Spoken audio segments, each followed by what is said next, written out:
Morning, guys. Welcome to Coffee Chat. Mm, mm. Oh my gosh, guys, this morning it's absolutely a perfect temperature.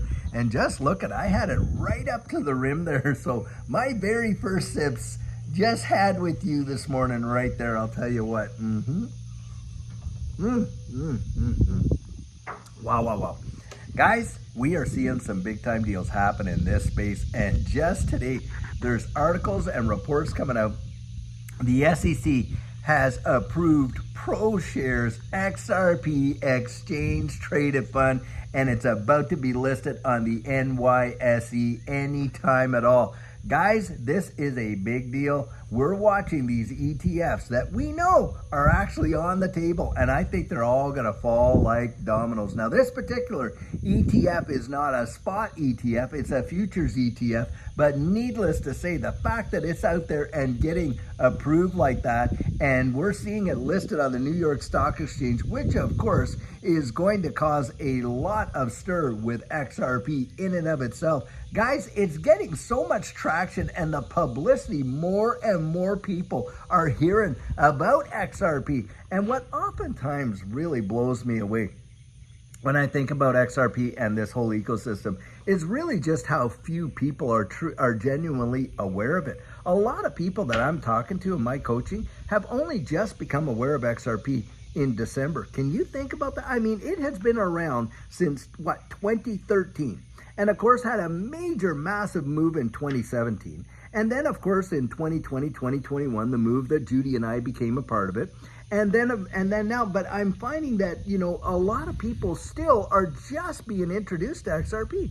So when we see these kind of things happen in the financial markets, you get a futures XRP ETF being approved, being listed on the NYSE, exposure, and more people are going to hear and learn about XRP. And guys, what do you think that's going to do? It's going to drive demand, because for the majority of people that I talk to, when they start digging and they really start looking into what XRP is, where the future of these financial markets are going, why it's actually going like that, and on, I'll tell you what, a majority of them, they're out there and they're saying, my gosh, why didn't I hear about this sooner? And they're buying. They're buying as much as they can and trying to pack their bags as fast and as heavy as possible.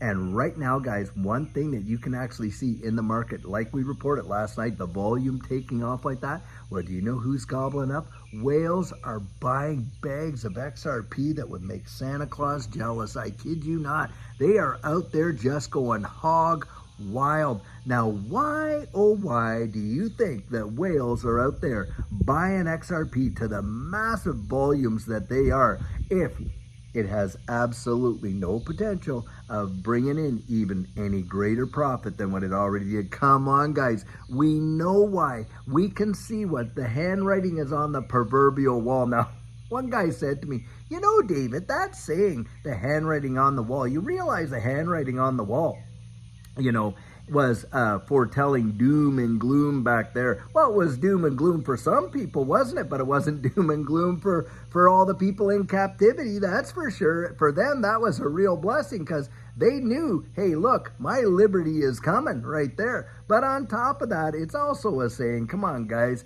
of, hey, future events and what to look forward to. You can literally see what they are doing in this space with XRP and where this ecosystem is going, and how fast we could possibly get there with all the regulatory clarity and all that. And think about this too.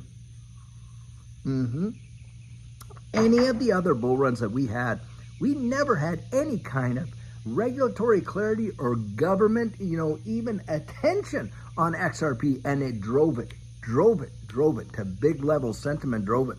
Now we got sentiment, of course. And on top of that, we got the regulatory clarity. We got the legislators themselves on the bandwagon. We got an SEC that's really pro-crypto and pro-XRP.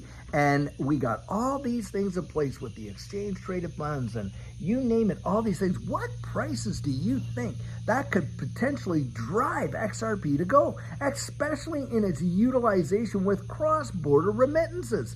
Now, we know we got Yoshitaka Katao, we got the brand new CEO, of course, of SBI, and in Japan, and of course in these major areas where XRP is just being pushed. And these guys are saying, look, it's going to make generational wealth for people. And that is something that we have been saying for literally, practically since we started this channel. Peeling back the onion and looking at what was coming way back there, guys, when one of our very first videos is what you need to know about ISO and crypto. I mean, the ISO 222 messaging standard, how that's going to affect the wide world. And, you know, you're literally seeing the infrastructure of banking change, bang, bang, bang. And obviously, they are going to update the cross-border remittances. Remember, guys, they changed the overnight interest rate. Why did they do that? Why did they go from LIBOR to SOFR? Well, because they said, oh, LIBOR is too easy to manipulate. Are you kidding me? That is not really the reason. The reason they've gone out and done it, of course, is because, hey, look, we're moving to new standards. We need a new measurement. We need things that are going to get us there. And we got Basel III coming into full fruition, I think, in November or something like that.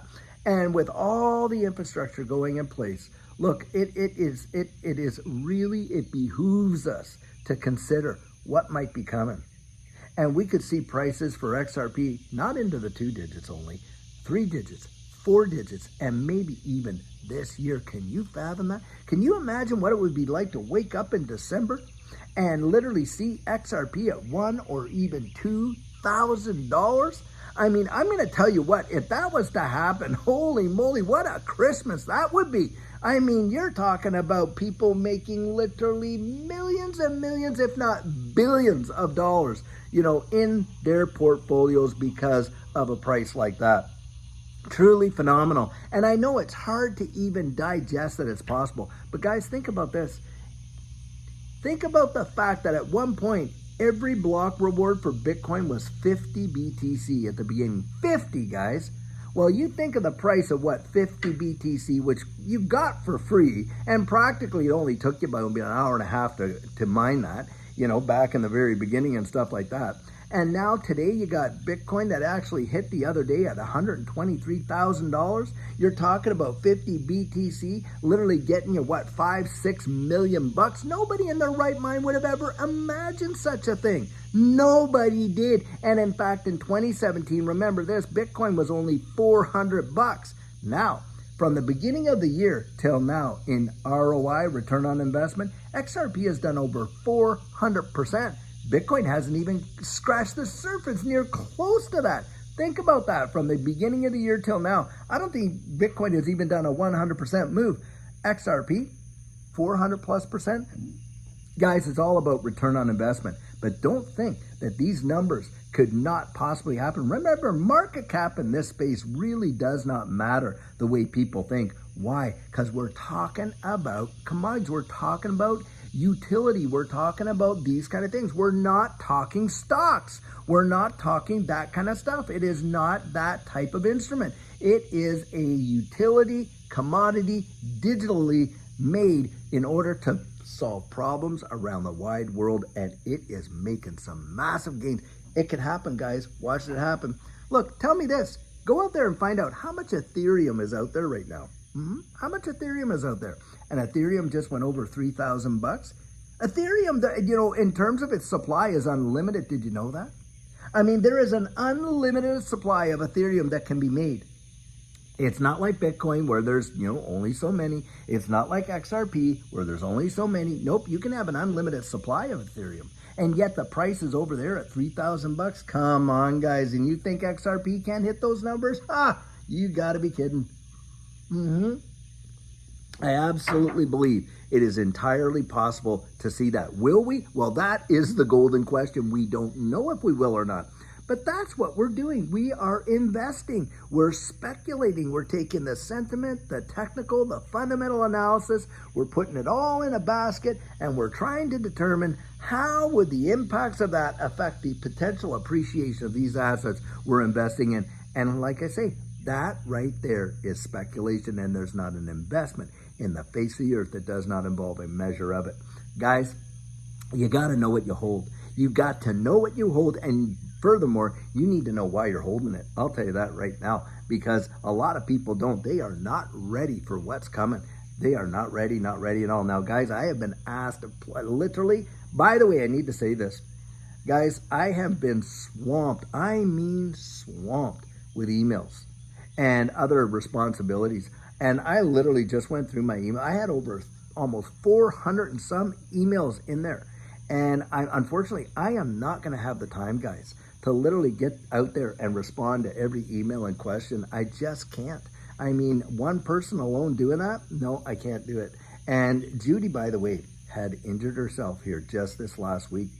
And as a result, she's going in for surgery on Thursday. So really, and I'm going to ask, you guys have been such a support. Will you pray for her? She tore the tendons in her right ankle there and literally caused them to tear right apart, tripping in like a pothole kind of thing when she was walking. And as a result, it has been so painful for her. She's been laid up, having to be in bed and getting around in a wheelchair because she can't walk on it. Has went to the ortho doctor there, and he's got her scheduled in for surgery on Thursday and stuff like that, which, by the way, I have a few people that are scheduled for coaching on Thursday. I'm going to be reaching out to you. I'll get you in this week, but I might have to change the times. But needless to say, if that happens. But I just want you guys to know, look, you know, we do everything we can to connect with you, to reach out to you, to respond to you and all that, but it can become really overwhelming. But that tells me something else too, guys. The uptick of interest and demand in this space, it is going bonkers. It is really going bonkers. And a lot of people have asked, David, will you get out there and open up your coaching? Now, I had, open it up that 1 week. I have not yet decided, Judy and I have not yet decided what we're doing at the last week in July, because guys, it could literally move. You watched it. You see how it happened right there. It can move so fast, it will blow your mind when it does. And I'm going to tell you, you're going to want to be working on your personal situation when that happens, just like what we're going to want to do. And so in all fairness, I'd love to be able to do it, but I can't really commit to doing it yet until we kind of feel out what's going on, because just like we saw here, man, bam. And by the way, XRP, even in this retrace, is still up there. This morning I looked at it, was $2.90, $2.91. But guys, that is normal. If it does retrace, we get back to like 275 or something like that and bounce around before the next boof leg up. That is normal market activity. Do not let that shake you up or shake you out. I'll tell you what. Guys, just such amazing things happening in this space. Absolutely, for sure. Keep your ear to the ground and as sharp as a tack, and keep your eyes peeled, because I think a great big deal is coming, and fast. That is for sure. So guys, until later on today when we have another amazing video for you, have a fabulous one and take care.